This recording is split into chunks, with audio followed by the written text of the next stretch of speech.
маш олон одод улс төрчнөр одоо нэрх мэдэл барьж яадаг тийм ээ. Олонний танил жүжигчд одоо энэ нөгөө Холливуудд ч одоо юу л болж байна да тийм ээ. PDD гэх хэрэгүүд гараад байгаа шүү дээ. За эднэр маань бол ер нь бол рептилианы одоо микс ч юм уу тийм ээ холилдсон ДНХ-тэй хүмүүсүүд юм уу эсвэл бол тэд нар маань бас хүний буйд орж амьдарч байдаг. Гаднаас нь харахад бол угаасаа тэднийг танихгүй шүү дээ. Яг л харахад хүн л байж байдаг тийм ээ. Гэхдээ дотор нь бол хүний сүнс биш, дээд биетэй сүнс биш. Сөрөг талын хар гаригийнхан амьдарч байдаг. За тэд нар маань бол маш сөрөг биетүүд байгаад байдаг. Тэд нар бол аз жаргал хайрын эсрэг явж байдаг.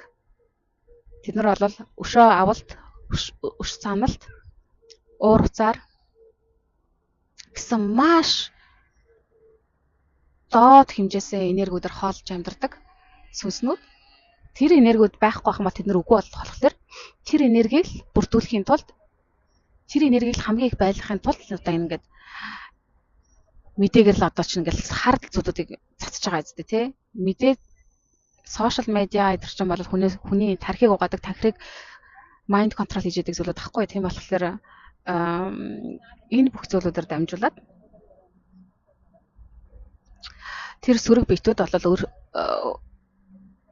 хүмүүсийн энергийг сорж тэр энергиудыг их ялгаруулж байж тэр энергиэр нь хооллож амьдардаг биетүүд байгаа гэсэн үг. За тэгээд хамгийн бас дээгүүрт ордог рептилиан дараа нь болохоор сарлууд гэж нэрлэдэг. Англиар болохоор grey, пошоор болохоор шаракууд гэж нэрлэдэг байна. За энэ биетүүд энэ бас хүн төрөлхтнүүдэд ер нь бол хүн төрөлхтний нөгөө хулгайлдаг.